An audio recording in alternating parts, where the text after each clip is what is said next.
What's good? Welcome back to the Hoof Podcast on this Friday edition. We're continuing the Make the Case series, kicking it off with Defensive Line tonight. I will be your solo host, E. Brown Hoof, also known as Eric. And we're having a strong week, folks. Cover one is going strong, even in the offseason. We got free agency coming up. Greg and Aaron put out a great episode. F, marry, or kill. I won't say the full word. We don't know who listens to the show. But be sure to check that out. This guy's coverage last night. Best and worst Brandon Beane moves. I have not listened to that yet, but I look forward to getting on that. Sounds like a great one. I like to think the best is still yet to come for Brandon Beane and his moves. But right now, it's got to be Josh Allen all day long. Anyway, we'll get on that later. As always, check out the Hoof every Tuesday. You can see us live. And if you already know, the Friday podcast comes out, and we are continuing to make the case. So, and yes, I will talk about J.J. Watt. So those of you who went the 20 seconds without hearing me say that, I thank you for listening that long without getting that confirmation that J.J. Watt will be in the episode. So, all right, so let's kick this off here. Let's make the case for defensive line. You know, I did making the case for offensive line. I feel like I'm getting the easy ones here. These are two huge needs for the Bills. Like, I think most people could agree. So this should be relatively simple, but let's kick it off. So I think it's absolutely normal to want something that you clearly know is better than what you have. A Mercedes-Benz passing you while you're in a Toyota Camry, for instance. It's all right. Just let them go. You're practical. It's all right. Like when you order a salad at a restaurant and then the waiter brings the chicken Alfredo by. Just let it go. It smells delicious. Just let it go. But, you know, when I watched the Super Bowl, that was me. When I saw the Tampa Bay Bucks make Pat Mahomes' day miserable, that's when I realized I want my team to make Pat Mahomes miserable. Because that was not the case when the Bills played the Chiefs, right? Pat Mahomes had a great day, looked easy. They were all over the place. Tampa Bay made him look miserable, and that's the first time I've seen him look like that. And I realized I want that. That's what I want. It's a lot nicer than mine, especially that front four. Tampa Bay's defense aligned in a too-high safety shell. It was 87% of the time. That's per Next Gen Stats. 87% of the time, they had two high safeties. And that's not a Todd Bowles thing. It's the highest rate by him in any game over the last 5 seasons. So what's that tell you? He adjusted, right? Duh. The Bucs only blitzed 9.6% of dropbacks in the Super Bowl. That's the lowest rate in 5 seasons by Todd Bowles. And I feel like the reason he can do that is because he has elite front four players. And I'm not saying they have to be elite throughout the whole season. Like, they're not going to blow up the statistics with sacks or break sack records, anything like that. But these guys are, if you need them for one game, they're there. Shaq Barrett, JPP, who's been around the league, the Dominic Sue, Vita Vea, these guys can push the line and get it done. I mean, they're experienced. You know, Shaq Barrett, I think, led the league in sacks just a few years ago. I mean, they know how to get pressure. And that all you need is enough firepower to pressure Mahomes. And you don't need dominant over the top defensive line, but you do need to put it all together for big games. And, you know, certainly they got that done. Now, I was thinking during the Super Bowl, I don't know if the Bills could do that. If they just drop back and you rush 4, I don't think Mahomes has a miserable day. Now, there's some other instances in that. The tackles for the Chiefs were both out, right and left. Mahomes was injured. Okay, there's some other factors at play here.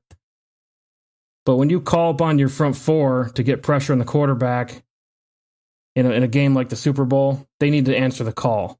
And I'm not sure if you called on the Bills front four that they would be able to answer the call. That's all I'm saying. But it's not anything new. I think rushing 4, having a solid front 4, and dropping everybody back in coverage, it's an effective way to play defense. I mean, at least in the past, I mean, we've seen this with a lot of Super Bowl teams. The two Giants teams that beat the Patriots come to mind for me. Michael Strahan, JPP was on one of those. Just dominating, getting pressure on Brady and making him miserable because he has to get rid of the ball quick and everyone's covered because there's enough people. That's kind of what comes to mind for me. If I'm building a defense, that's what I like to see. I'll never forget the AFC Championship game when DeMarcus Ware and Von Miller made Brady's day completely miserable, and they single-handedly won that game. Peyton Manning was toast, and then they won the Super Bowl too. But Von Miller's so fast coming off the edge, just never seen that before. And not the same defense. They ran a 3-4, but just having a dominant pass rush. That's all we're looking for here. So the common denominator is get pressure on the quarterback. Pressure. You don't have to sack him every time. Just get some pressure. Disrupt it. And comparing the Bills' defense to the Buccaneers' defense, their Todd Bowles is a Tampa 2 base. Sean McDermott's attacking 4-3. I mean, they're not the same, right? I think Sean McDermott's defense is more, we all know this, disguise, confuse the quarterback, and try to get him to make a mistake. They blitz a lot of linebackers, safeties. I mean, Todd Bowles blitzes a lot too, but the core is Tampa 2. So, drop back, rush 4. So, so we're going to look at some stats later on here in a second about quarterback pressures and who on the Bills team is who's getting the quarterback pressure and who's lacking. But I just want to make it known that this defense is designed to confuse quarterbacks. So I don't think a lot of these guys are asked to rush the passer on every single down, like in a lot of other off defenses. The defensive tackles, I mean, Star Lotulelei comes to mind because that argument was always popular. Why'd they sign him to such a big deal? And he doesn't really do anything statistically. Well, that's because he has other responsibilities, right? His job is not necessarily to get the quarterback. I mean, at the end of the day, they all have a requirement to do that, but he's more asked to take up blockers so other people can make plays, right? So when we look at this, just keep that in mind. But at least give us an idea of who is doing well and who maybe we could afford to replace. Because, I mean, we got to bring somebody in, and you got to put them somewhere. All right, so I'm going to take a look at who is pressuring the quarterback. Pressures, what I mean by that, it's a football stat. It's quarterback knockdowns, and sacks all combined. So the number I put out will be those three things combined. And I will also put out the percentage of snaps on the season. So it's a percentage, 56, 58%. That's how many snaps the player was on the field for. Just it's opportunity and how well did they do, right? Almost like a percentage. Didn't want to go too far. I thought that'd be a boring listen, so I kind of left it.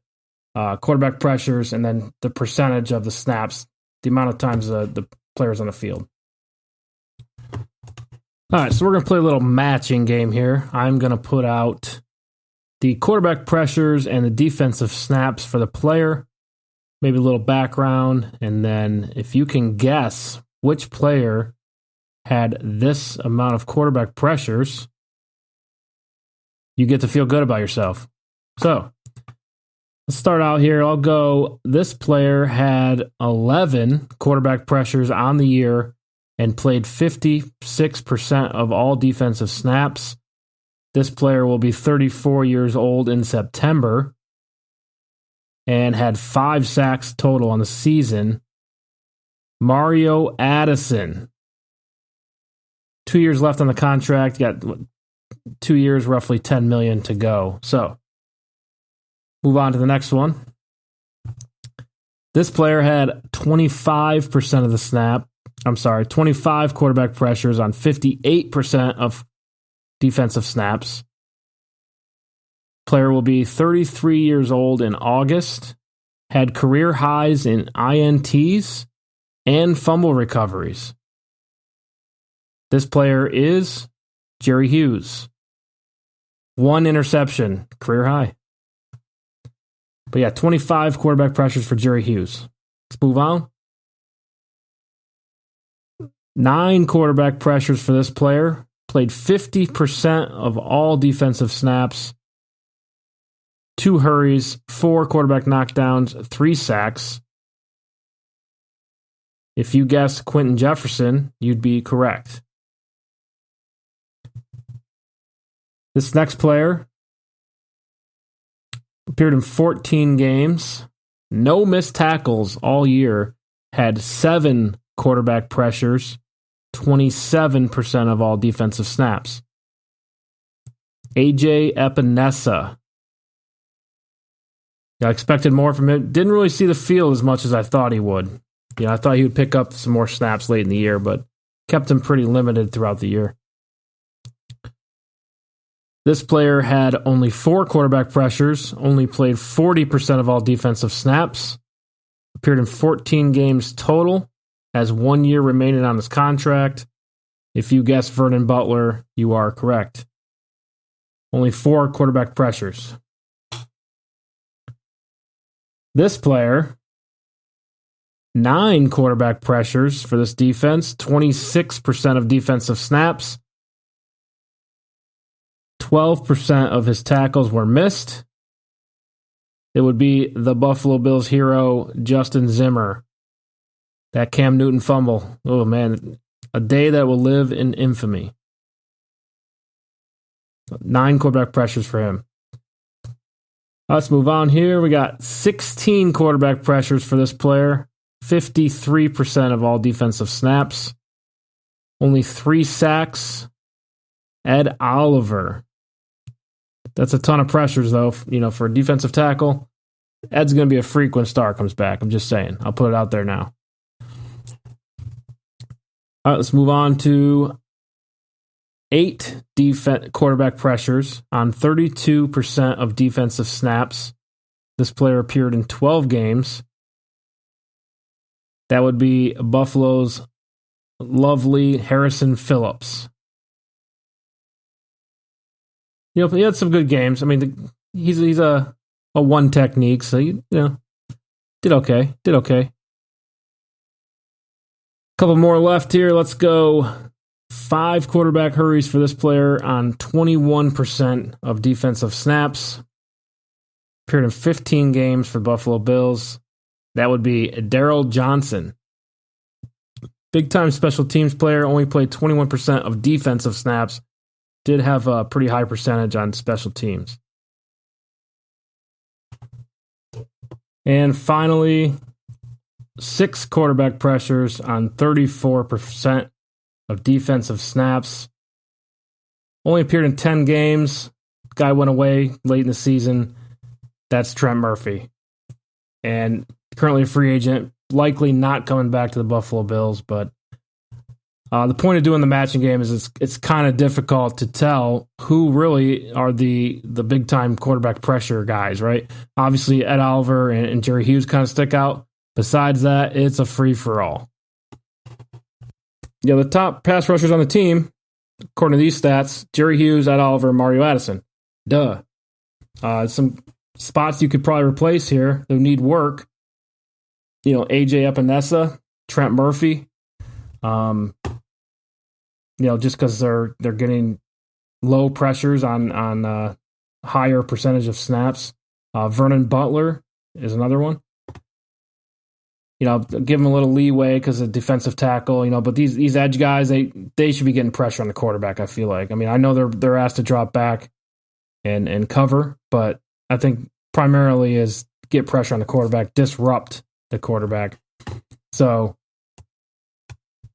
that's the need. I think the need is we need someone opposite Jerry Hughes that can fit into that Trent Murphy role, maybe work in snaps with AJ Epinesa, maybe take over the position and you work those guys in somewhere else. I mean, Murphy's obviously gone, but you can work in AJ Epinesa somewhere else. Just stuff to think about. But that's where the need is. It's opposite Jerry Hughes. and Jerry's moved around. Like I saw him a lot on the other side. Normally he was on the right side. Saw him a lot on the left side, the defensive line this season.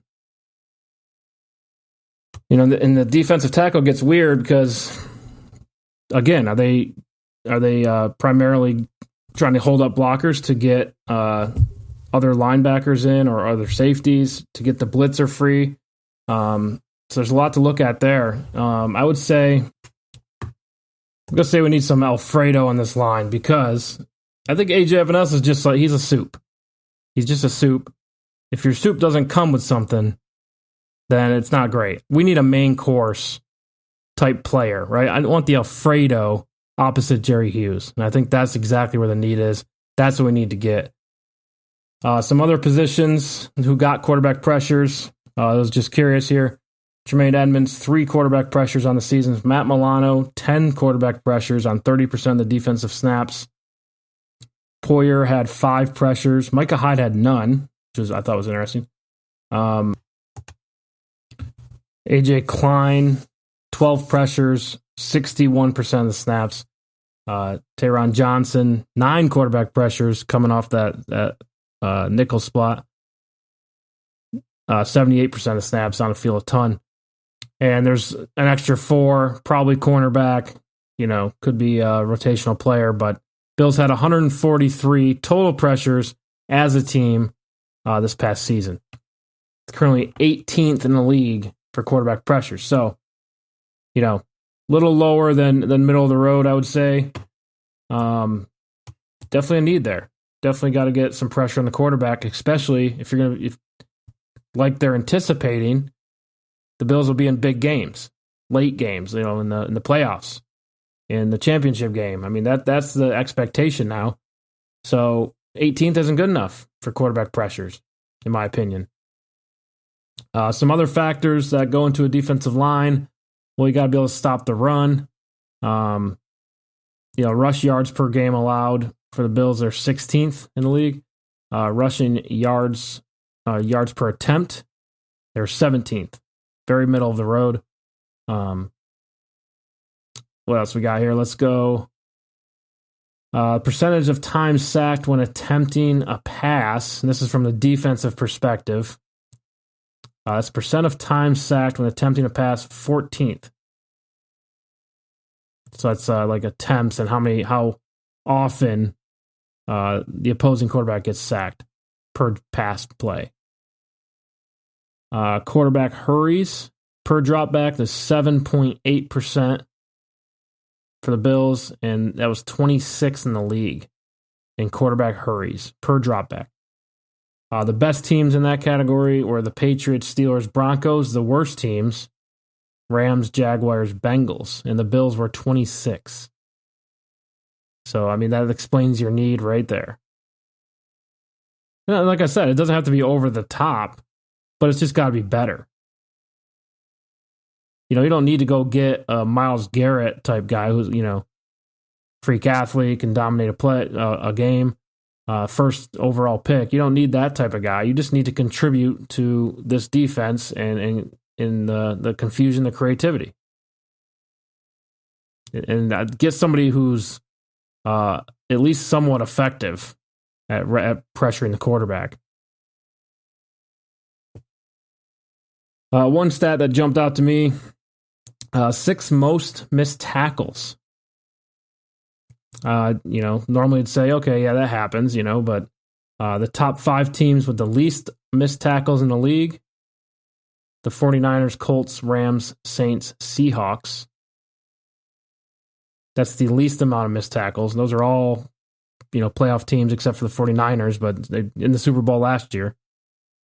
Not too far off. And then the 5 most missed tackles, the Raiders, the Ravens, the Jets, the Vikings, and the Lions.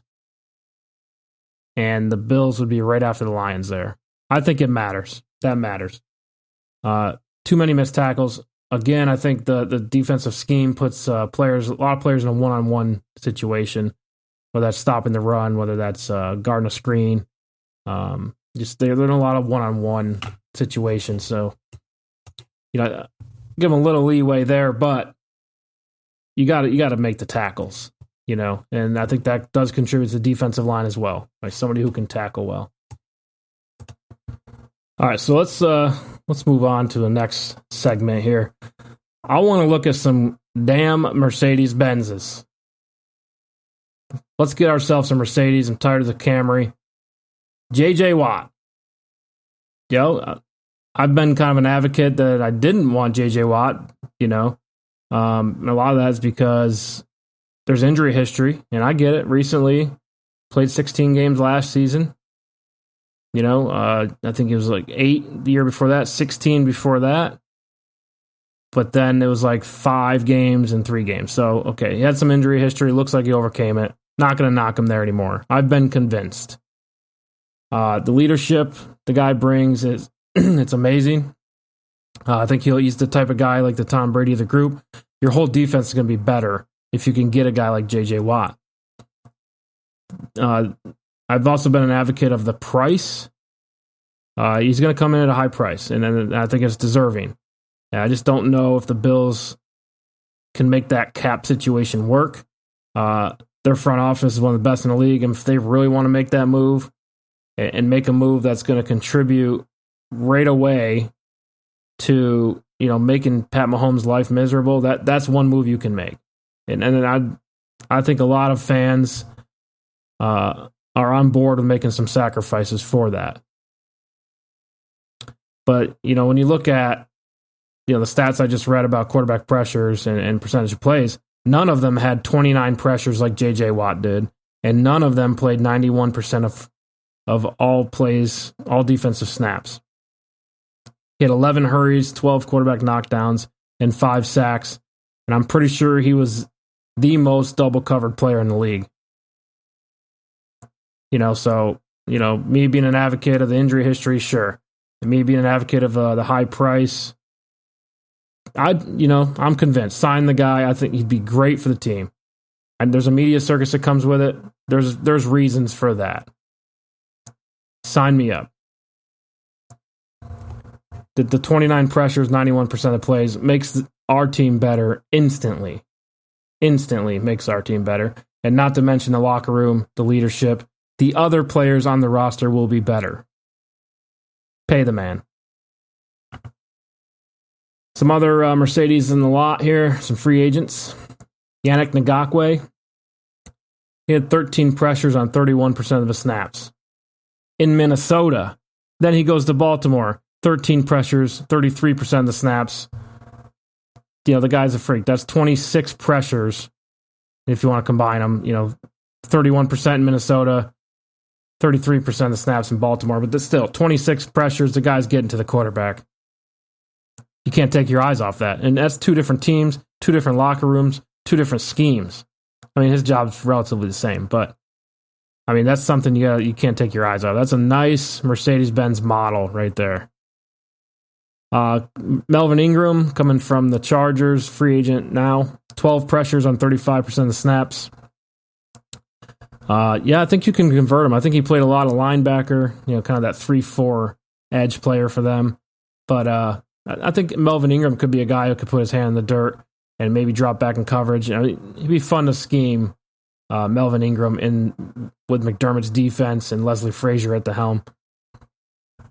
12 pressures, 35% of snaps. Jadeveon Clowney missed 8 games, but still had 11 pressures on 38% of the snaps.